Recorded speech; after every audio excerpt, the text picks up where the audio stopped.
हरे कृष्ण। आप सभी को माघ मास की बहुत बहुत शुभकामनाएं। भक्तों, माघ का महीना शुरू हो चुका है। हमारे हिंदू धर्म में माघ मास को बहुत ही पुण्यकारी महीना माना गया है। इस मास में स्नान दान करना अत्यंत ही लाभकारी होता है। आज के इस वीडियो में आप सभी जानेंगे माघ मास कब से शुरू है और कब समाप्त होगा। साथ ही जानेंगे इस महीने में क्या करें क्या ना करें। माघ मास में स्नान की विधि क्या होती है।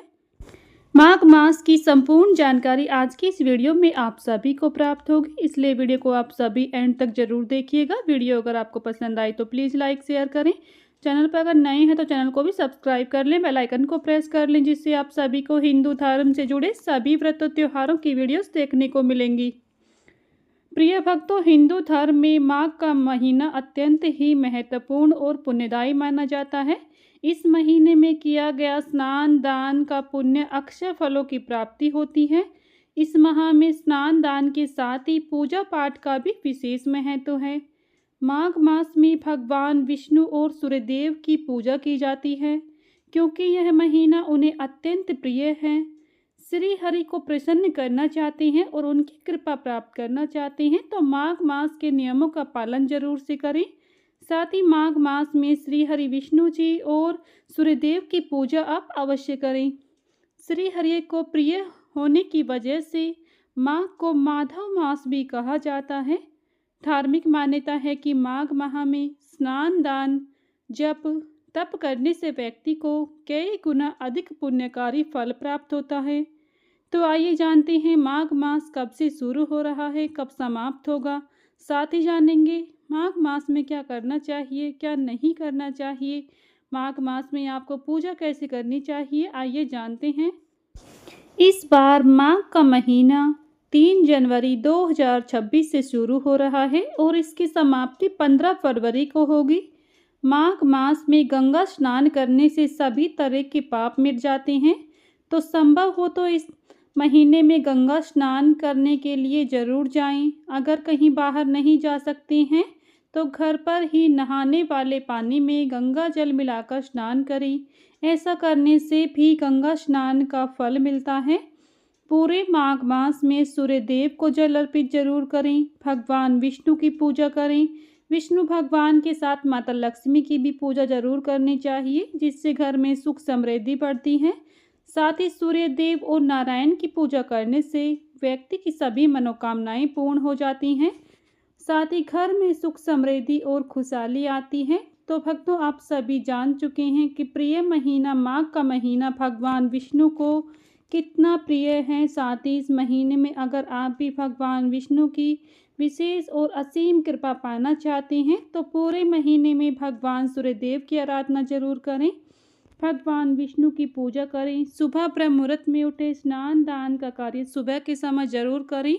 साथ ही सुबह ब्रह्म मुहूर्त में उठने के अनेकों फायदे होते हैं, जिससे श्री हरि विष्णु जी अत्यंत प्रसन्न होते हैं।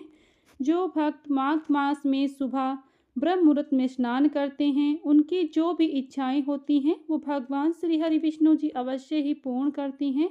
माघ स्नान की विधि आपको आइए बताते हैं आगे।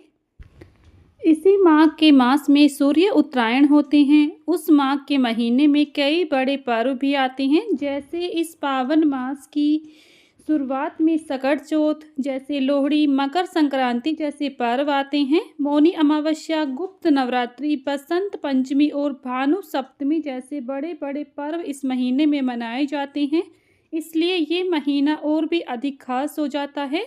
इसी के साथ शीतला षष्ठी, षष्ठतिला एकादशी, जया एकादशी, भीमाष्टमी आदि पर्व भी इसी महीने में पड़ते हैं। माघ का महीना शुक्ल पक्ष की 15वीं तिथि यानी कि माघी पूर्णिमा के दिन से ही पूर्ण हो जाता है। माघ के महीने में प्रत्येक दिन गंगा स्नान जरूर करना चाहिए। अगर ज़्यादा गंगा स्नान नहीं कर पाते हैं तो वो अपने नज़दीक ही तालाब या फिर नदी में स्नान कर सकती हैं। अगर नदियां तालाब नहीं जा पा रही हैं तो घर में ही पात्र में जल मिलाकर गंगा जल डालकर आप स्नान कर सकती हैं। साथ ही स्नान के जल में तिल मिलाकर स्नान करना इस महीने में बेहद ही खास माना जाता है। इसके बाद सूर्य भगवान को जल अर्पण जरूर से करना चाहिए।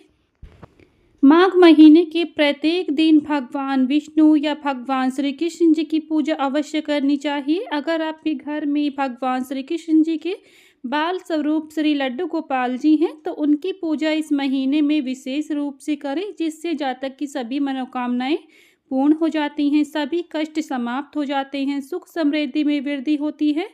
पूरे माघ महीने में तिल का प्रयोग करें, यानी कि तिल का सेवन करें, तिल का दान करें, भगवान को तिल अर्पण करें। अगर आप ऐसा करते हैं तो इससे माघ स्नान का संपूर्ण फल आपको प्राप्त होगा।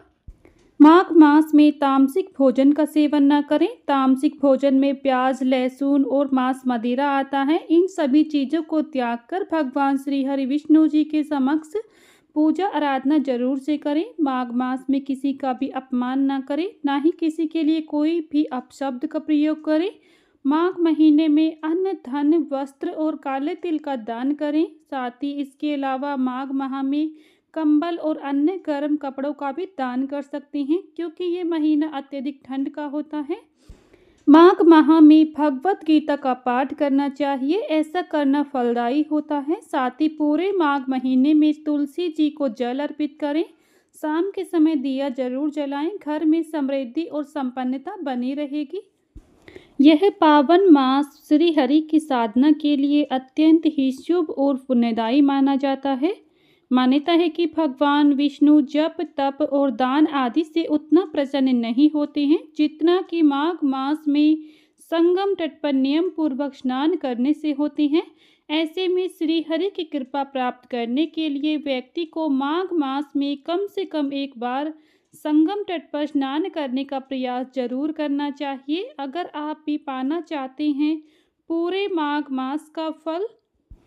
यदि आप किसी कारणवश पूरे माघ के महीने में प्रयागराज में संगम स्नान या कल्पवास न कर पाएं, तो इसके लिए वहां पर 3 दिन या फिर 1 दिन रहकर श्रद्धा और विश्वास नियम के अनुसार जप तप करेंगे और व्रत करने पर पूरे माघ मास का पुण्य फल प्राप्त होता है।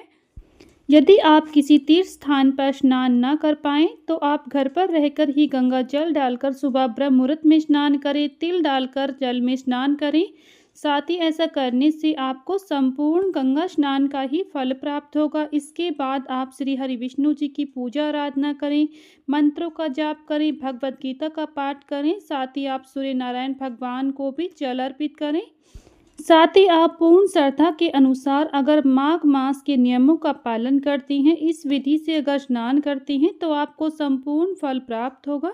तो भक्तों, ये थी माघ मास की संपूर्ण जानकारी। अगर आप सभी को वीडियो पसंद आया है तो प्लीज़ वीडियो को लाइक शेयर करें। चैनल पर नए हैं तो चैनल को सब्सक्राइब कर लें, बेल आइकन को प्रेस कर लें, जिससे आप सभी को हिंदू धर्म से जुड़े सभी व्रत त्योहारों की वीडियोस देखने को मिलेंगी।